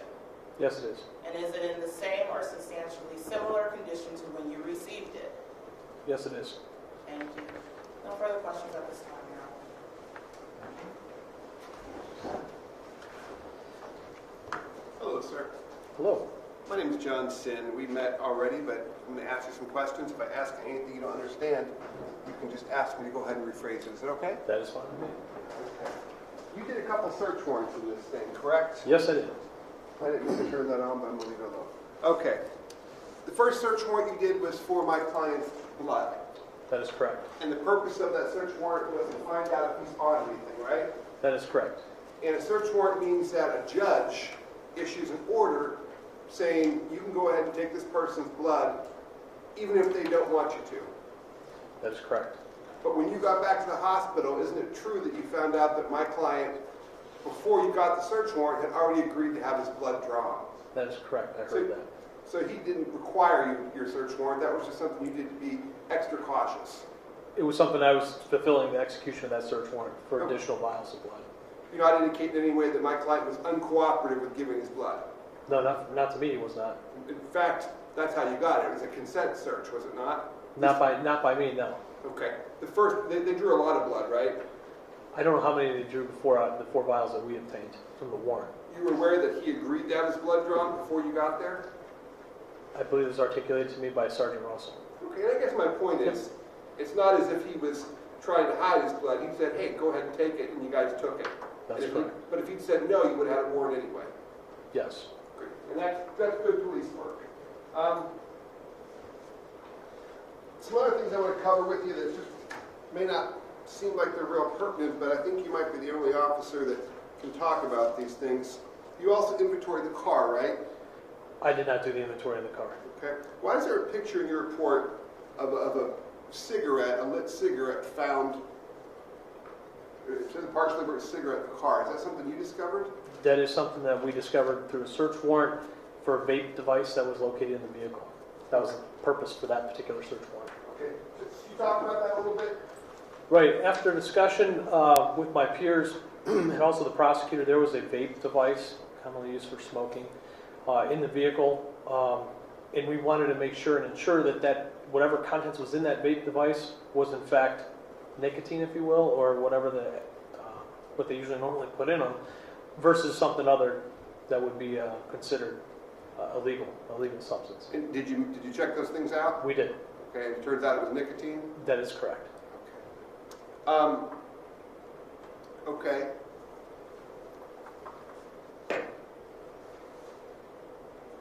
And then you said you and the team had some discussions. That's correct. Remember using the word team? Yes, our investigative team, yes. Okay. Who all was part of this team? It was comprised of Trooper Rossi, Okay. pretty much my whole office. If you want me to name everybody, I can. Let me ask you this. Yes. Were you a friend of Trooper Velez? Yes, I was. Okay. Was everybody on the team a friend of Trooper Velez? Some were more than others. Some had worked with him in the past, and some had not. So I can't say that everyone was friends with him, but everybody knew him. Okay. It was his own department that was doing this. That was this team, right? That is correct. you had two opportunities to go to this community, what do they call it, community action against addiction? Yes. And they give folks a prescription there, a dose of methadone, right? That is correct. As prescribed by a doctor? Yes. The two times that you went, did you notice people coming in and out and getting their methadone? Maybe on the second one I did, as we walked through that dosing area, but the first time I visited there, I didn't see anybody going to the dosing area or to the windows. Okay. And you also retrieved a video, and in the video we can see some folks going up and taking their doses, right? That is correct. And now there's also an area that you park your car in when you get there, correct? Yes, And that area is on camera. that is correct. And you parked there, I assume. I believe we did. And you saw other folks walking in and out and parking there? Yes. Okay. Now, Trooper, are you always on duty? Are you always required to enforce the laws? Only when I'm on duty, Okay. unless we see something like a felony in progress, we will intervene. Were you on duty when you were at this clinic? Yes, I was. Okay. And you saw individuals walking up to the counter and getting their doses and then going back and getting in their cars? That I did not see. Okay. You're aware that from watching the video that folks, including my client, won't go in, get their prescription, and go out to their car. I didn't see anybody, but that can happen, yes. Did you take any steps to ensure that folks on this prescription are no longer driving in light of what happened to Trooper Velez? Can you rephrase that question one more time? Did your agency take any steps to make sure that folks aren't getting this prescription and getting in their cars and driving after what you saw what happened to Trooper Velez? No, the question was brought up, though, to the CEO. And if you want, I could elaborate on her response to that. Sure. She indicated that, because we asked that very question, do you allow people after they dose to drive? And she said that it's patient's responsibility. And that was where she left it at. So there are no signs anywhere telling folks they can't drive? You didn't see any of those? There were signs posted, but I can't recall exactly what was on those signs. Okay. And you as an agency assigned to investigate crime in Ohio and protect and uphold the laws of the highway, you folks haven't done anything to crack down on this place where folks go to get a prescription. Objection. Can you rephrase that question one more time? The Highway Patrol hasn't taken any steps to shut down methadone clinics as they exist across the state. Not to my knowledge. Thank you, sir. You were asked some questions about people leaving the clinic and still driving. Recall that? Yes. Have you ever been to a bar, sir? Yes. Do you let people walk into a bar and walk out and drive? If I'm off duty, no. It's up to them, whatever they decide, unless it's something I need to intervene on. But driving under the influence of alcohol is a crime, correct? If you're over a certain level, according to the state of Ohio, yes. If you're under it, you're not impaired, you can drive. I'm sorry, if you're not what? If you're not impaired. So there's a standard of impairment that has to be met before somebody is stopped, correct? That is correct. You don't preemptively arrest people before they commit a criminal offense, do you? Absolutely not. And then in the question that you were asked about seeing people enter the methadone clinic and take their dose, did you witness anybody else enter this methadone clinic, take their dose, and then a few minutes later kill an individual on the highway? No. One moment, please. And then, in terms of the video you were just asked about, what time was it that the defendant took his dose of methadone? 12:34. What time was he seen leaving the methadone clinic? It was within the same time frame. He literally left the clinic as soon as he was administered the dose. Which was? I believe it was timestamped like 12:34. At what time was Trooper Velez killed on the highway? We believe the call came in at 12:52, so it might have been a minute prior to that. So approximately how many minutes between when the defendant left the methadone clinic and when he struck and killed Trooper Velez? I would say approximately 14 minutes is what we determined. Thank you. Nothing further, Your Honor. Do you have any training to know whether or not 14 minutes is enough time for prescription to enter into the bloodstream and affect the body? No, I'm not trained on that. Okay. Now, the prosecutor compared the methadone clinic to a bar. You heard that, correct? That's correct. Now, at a bar, is there anyone preventing someone from drinking as much as they want? The bartender. Okay. Does the bartender normally cut you off after one dose of alcohol? No. Okay. But at the methadone clinic, you can't just walk in and say, I'd like 3 methadones, please. No, you cannot. You're getting a prescription dose handed to you in a Dixie cup every day, and it's monitored by a physician, we assume. Yes. Thank you.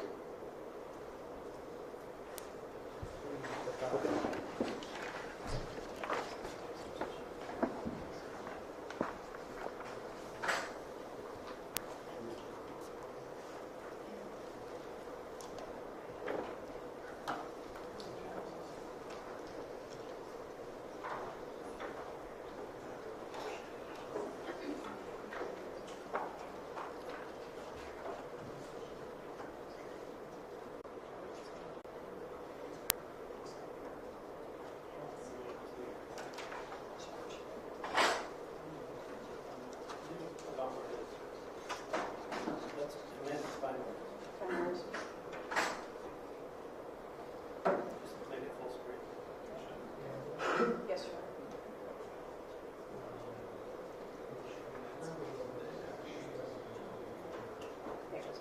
So which way would you like? Would you like me to turn? So she's seeing you? I'll move over this way. Perfect. Maybe a little bit too much.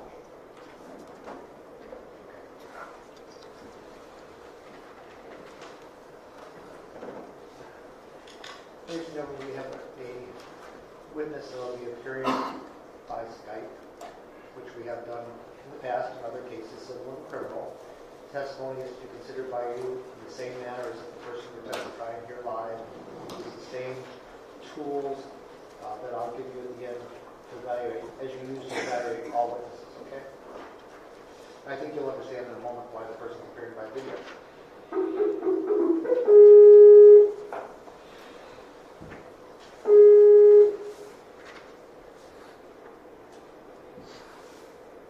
Hi, Megan.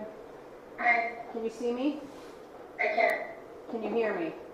I can. Okay. We're going to go ahead and start your direct examination if you're ready. Are you ready? Ma'am, will you raise your right hand and be sworn? You solemnly swear or affirm, subject to the penalties of perjury, that the testimony you're about to give here will be the truth, the whole truth, and nothing but the truth? I do. Thank you. Megan, some housekeeping stuff. The young lady right here, her name's Mary. She's taking down everything you say, so just try to speak up and speak slowly. If I stop you to slow you down, I'm not picking on you. I'm just trying to slow you down so she can take everything you say, okay? Okay. All right. Would you state your full name and spell your last name for the record? Megan Lynn LeCavalier, Lecavalier. Where do you currently reside? Rocky River, Ohio. Are you a frequent traveler of I-90 westbound? Sure. Okay. How frequently are you on that stretch of road?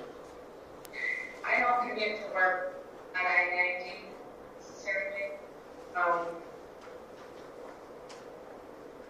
That particular stretch where I saw the accident, Yes, where you saw the crash. not that often. Were you, Maybe once a week, maybe once every 2 weeks. were you on that stretch of road on September 15th of 2016? To the best of my recollection, yes, if that's the date of the crash. What were you doing on the road that day? Driving home from the zoo. Did you have your children in the car with you? Yes. How old were they at that time? 2 and 4. Have you since had a third child? Yes, Is that the reason we're testifying from Skype? correct. Was he born a week ago? He was born on Wednesday, so less than a week. Okay. Do you remember what lane you were traveling in on I-90 westbound that day? I believe I was in the, not the far left lane, the lane just next to it. And initially, how fast were you traveling, if you remember? Initially, you know, when you come over that hill, I remember that I think we were all kind of traveling somewhere between like close to 70 miles an hour, 65 to 70 miles an hour, something like that. Were you part of a pack of cars? I don't know if I was part of a pack of cars, but there were definitely cars around me and in front of me. Okay. Did you see something that caused you to slow down? Yes. What did you see? As we came over the hill, there was a state highway patrolman on the left berm, and he was using his radar, laser gun, whatever it is. So that's what caused us all to start slowing down. Were you able to clearly see him? Yes. About how far away from him, if you know, were you when you saw him? As soon as we sort of came to the top of that hill, you could see right away that he was there. And there were just red brake lights all in front of me. I was braking, you know, not extreme, but slowing down. So gently pushing the brakes versus slamming on him? Right, because he was, like, we're all coming down hills, and you could see he was right there, you know.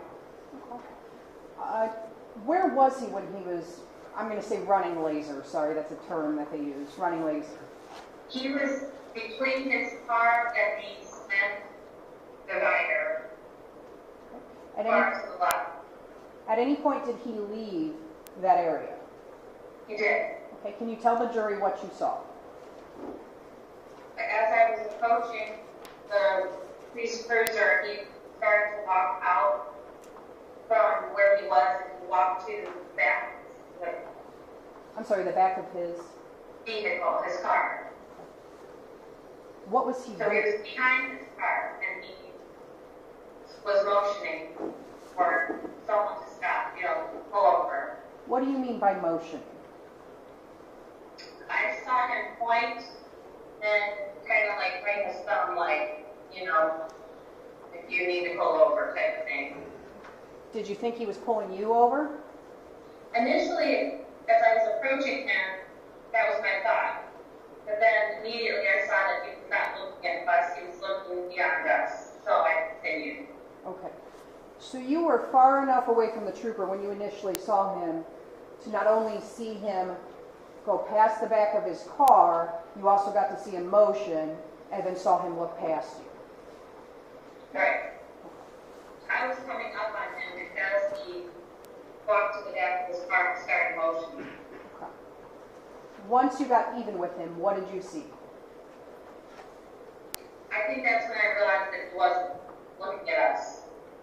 Did you proceed down the lane of travel? I did. Did you ever look back?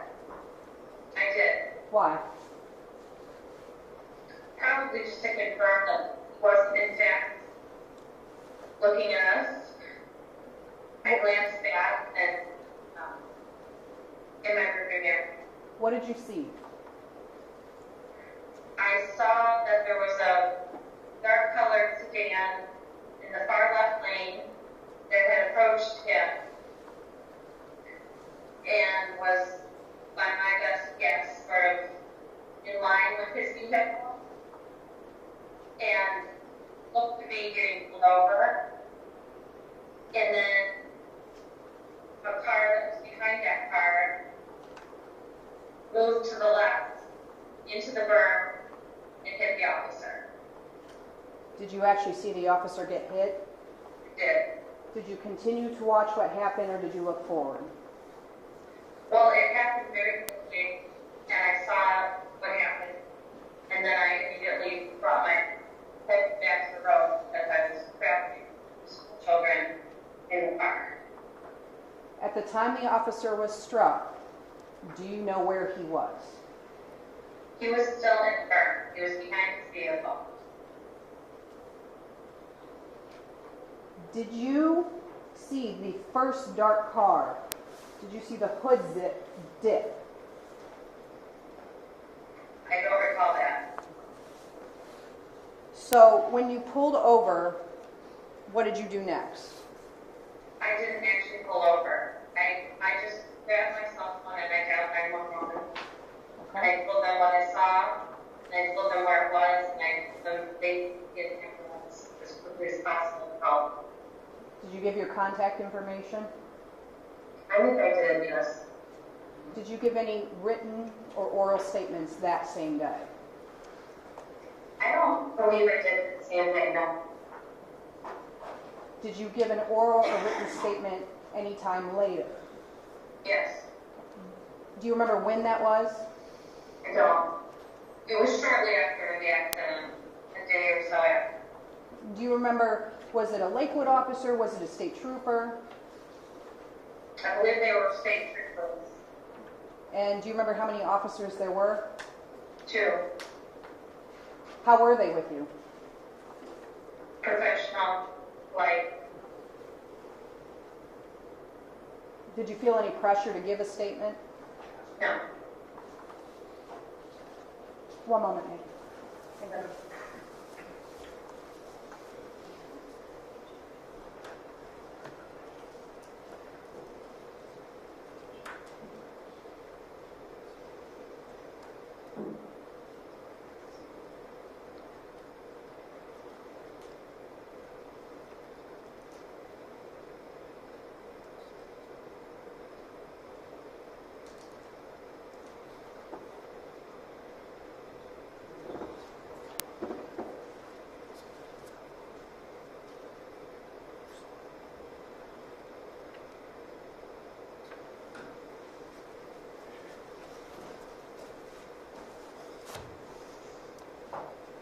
Megan, did you see anybody else swerve abnormally when this happened? No. Did you hear any screeching tires? No. Did you hear any screeching brakes? No. Was everybody else able to successfully avoid the trooper? From what I saw, yes. Did you see any other vehicles crash into one another? I did not. I have nothing further, Megan. Mr. Sin's going to come on camera and ask you some questions now. Thank you. Okay. I'm actually not. Thank you. No questions. He has no questions. We're done with you. Okay. Thank you, ma'am. Thank you, Megan.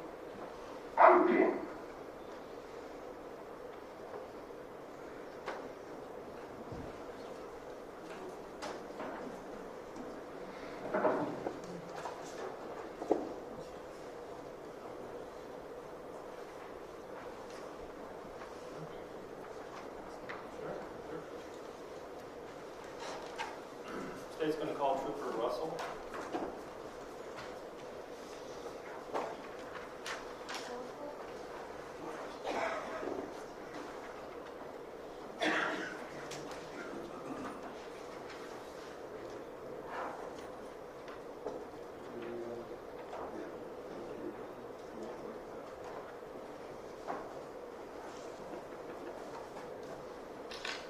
Ladies and gentlemen, we don't just use the video for trials, we also use it sometimes for expungements and things. Say somebody's may have a record from 20 years ago that they want to have it expunged, but they can't afford to come back to Ohio to do it. We use Skype or our video system, which is run through the county's IT. We use that for that purpose too. Or we've had expert witnesses from New York City and such, people that maybe it would be cost prohibitive to have them come in, but the witness testimony is valuable, so we do it that way. And Judge, before we leave that subject, I would ask that the record reflect that not only did the witness answer Amanda's questions that she could see and hear Amanda, but we could all see and hear the witness on the display here in court. It will. It's about a 55-inch or 60-inch picture. It was showing her. Thank you.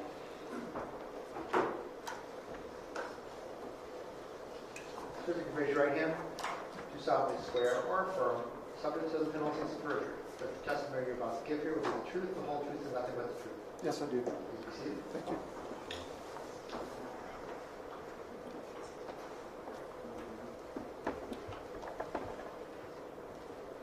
Good afternoon, sir. Hello. Would you state and spell your full name? Sure, it's Sergeant Michael D. Russell, Russell. Where are you employed? The Ohio State Highway Patrol. What's your current position? I'm a sergeant involved, assigned to investigations. And you're here today in a business suit, correct? Correct. Are you typically in plain clothes? Yes, I am. And why is that? I'm in charge of our auto theft unit, vehicle theft and fraud unit, so typically I'm not in a uniform on a day-to-day basis. Where were you stationed or assigned September 2016 last year? At our Cleveland office in Brook Park.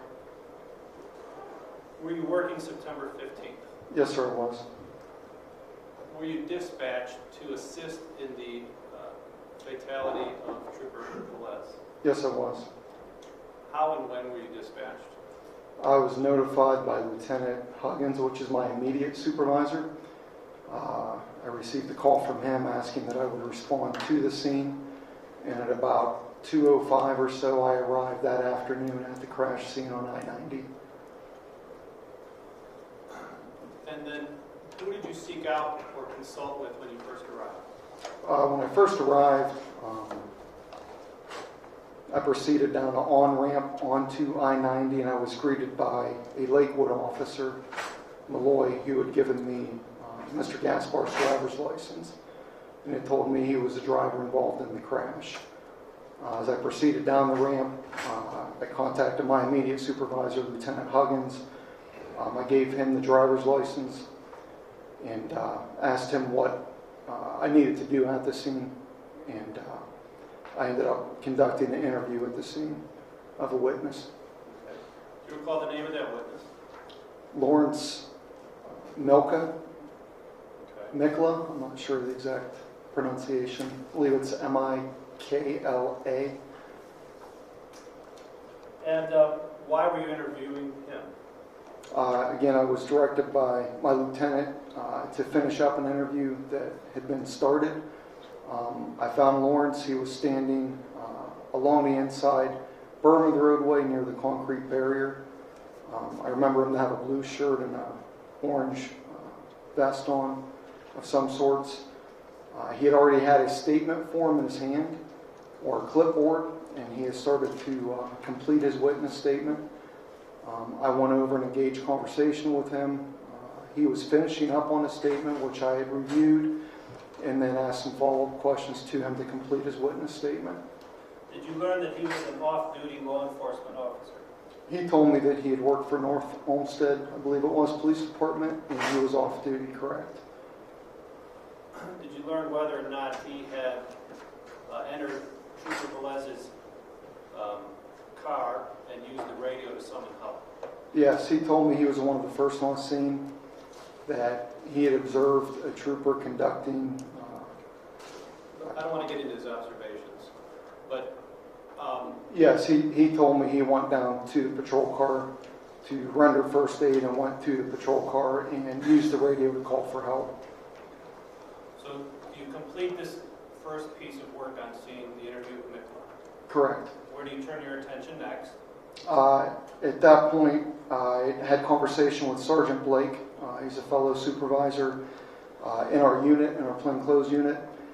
And he had told me that Sergeant Gable had completed field sobriety tests with Mr. Gaspar.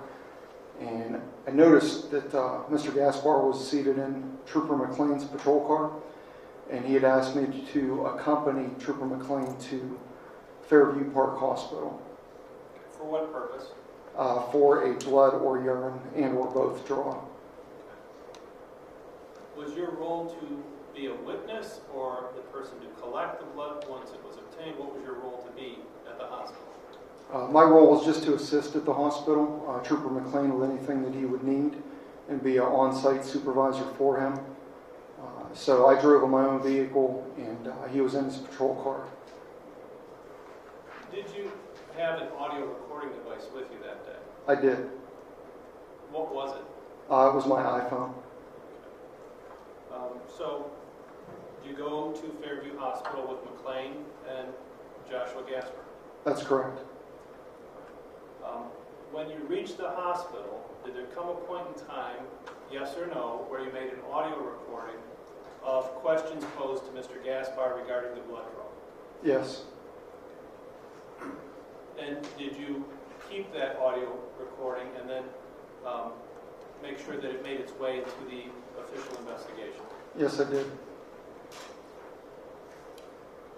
Describe at the hospital.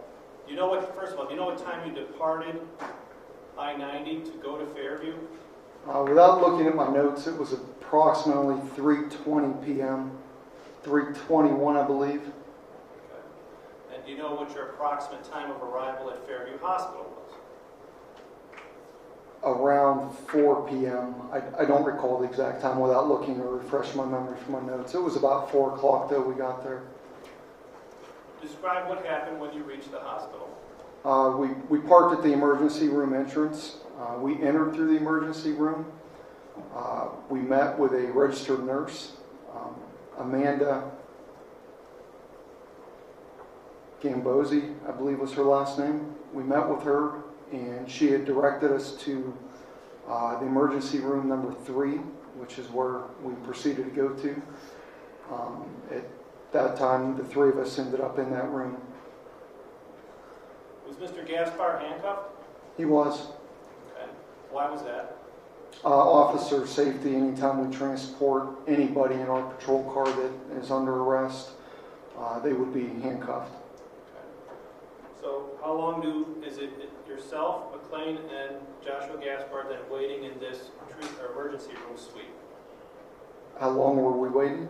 It's the 3 of you. You're put in there by the nurse, right? Correct. How long do you wait?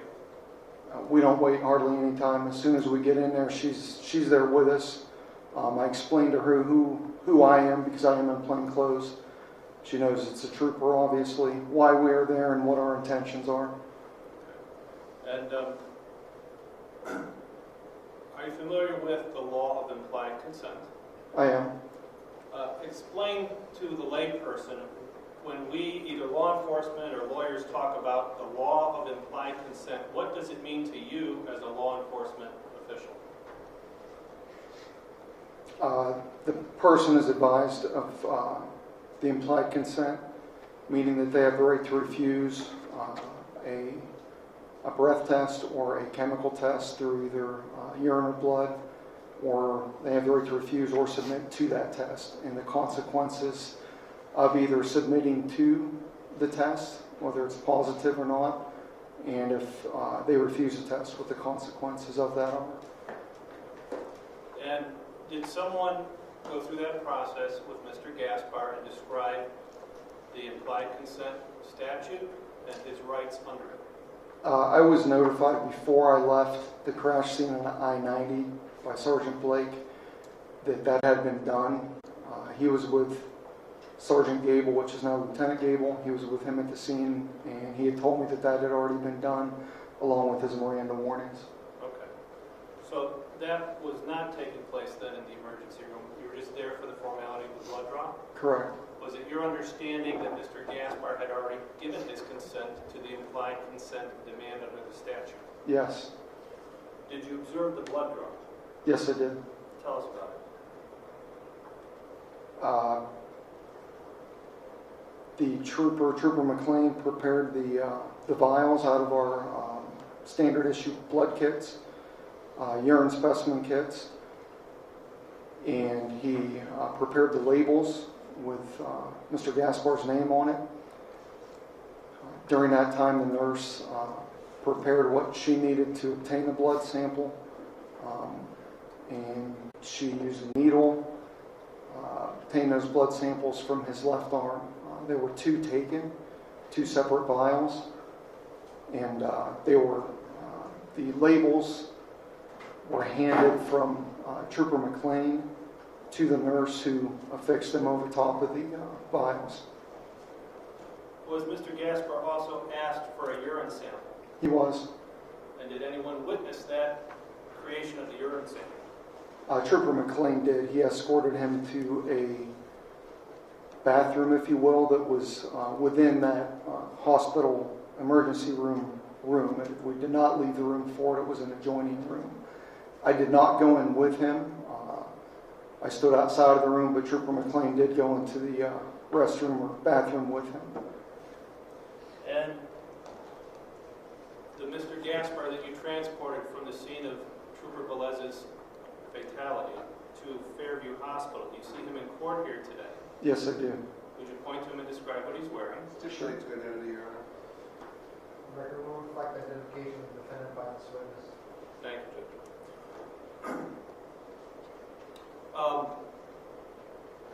What is Ohio State Highway Patrol's protocol on once a blood and urine sample are secured, how are they to be handled? They're packaged at the scene by the trooper, and generally they are mailed to our general headquarters in Columbus for analysis. Could they also be driven?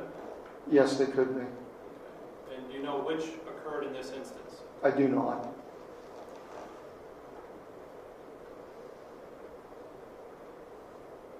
Do you know what time you departed Fairview Hospital? I would have to look at my notes. I don't recall the exact time.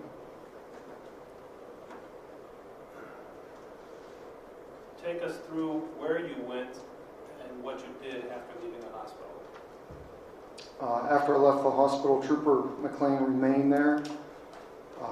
I proceeded back to the accident or the crash site on I-90. Again, I met with Sergeant Blake and Lieutenant Huggins there. I assisted Sergeant Blake with transporting Trooper Velez's car back to the patrol post in Brook Park.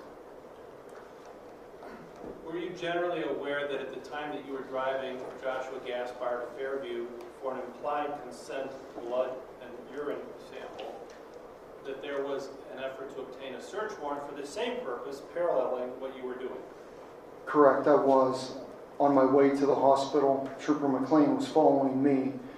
I had conversation with Trooper Case. I had known prior to leaving from Sergeant Blake that he had instructed Trooper Case and Trooper Gable to go to the prosecutor's office to work on search warrants for that. On my way to the hospital and prior to my arrival, I did speak to Trooper Case, who told me he was currently at the prosecutor's office and they were drafting those warrants for the blood and urine draw. Is there anything unusual in your experience about pursuing both the belt suspenders, if you will, implied consent and search warrant pathways? No. Especially in the case of a fatality. Correct. After you finished that assignment, were you given follow-up assignments? I was. Tell us about those. The next day, upon my arrival at the office, I spoke to my lieutenant again. There was a list of witnesses that needed to be interviewed. I took that list and I assigned it to one of the other trooper investigators at our office, which she followed up on. I don't recall the names on that list. There were about 5 witnesses, I believe. The name of the trooper you assigned them to? Trooper Gonzalez. However, it's Trooper Abshire now. Okay. She worked with Trooper Cantors. They both worked on those interviews that day. Did you have anything to do with the processing of the Hyundai Veloster driven by Mr. Gaspar at the time of Trooper Velez's fatality? I did not.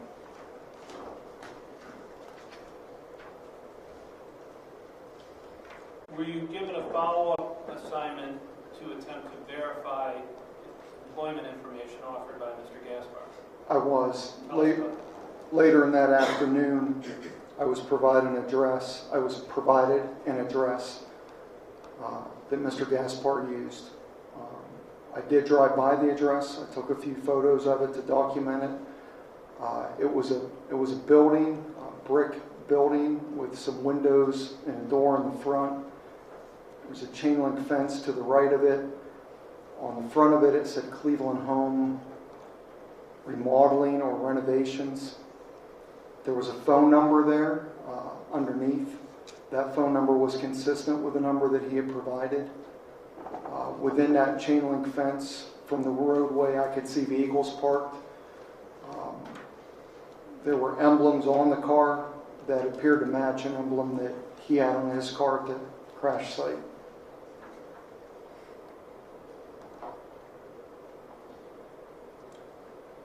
Does that cover your basic involvement in this investigation? Yes, sir. One moment, please, Judge.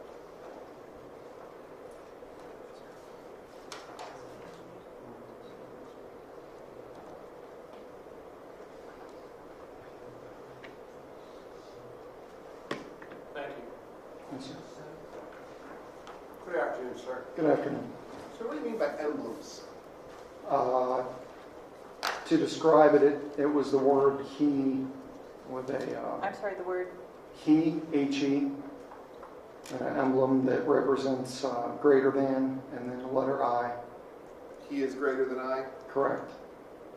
Did you have an opportunity to observe that on the car that was used in the accident? Yes. And then that was also a sticker that was on a car at the work site, Yes. and that led you to believe that they were probably owned by the same person, or Correct. and that he is greater than I. Did you ever look into what that is? I have not. Okay. And you also, sir, indicated that you recorded on your iPhone pretty much all the encounter with my client. Yes, it was audio recorded when I entered the room, or when we got set up and I entered, and then I deactivated at the conclusion. Okay. And you provided that to the state of Ohio? I did. It was logged into evidence. Is there any conversation you had with my client that wasn't on that tape recording that you felt was appropriate to put into your report? Yes, after I deactivated the recorder, or the recording device, he made a statement to me. What was that? Objection, can you approach? Yeah.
Specifically, there was a statement that my client allegedly told you off the record that you felt was important to put into the report that you did.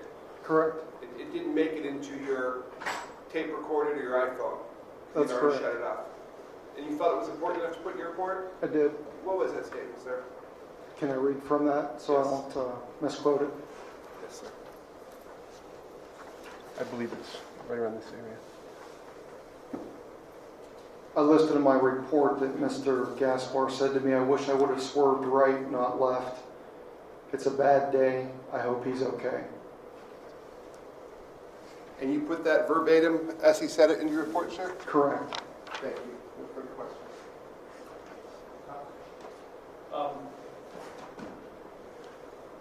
And we're not going to say other words that he spoke, but other words during this implied consent process, any discussion about it, any questions are captured on the audio recording, correct? Yes, sir. Thank you. No, Your Honor. Thank you, sir. Thank you.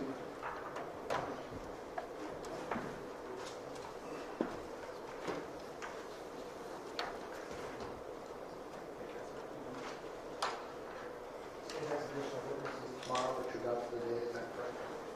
Yes, sir. All right, ladies and gentlemen, thank you for your attention today. Hopefully it frees anybody out too badly. You're doing all right. You're downstairs at 9.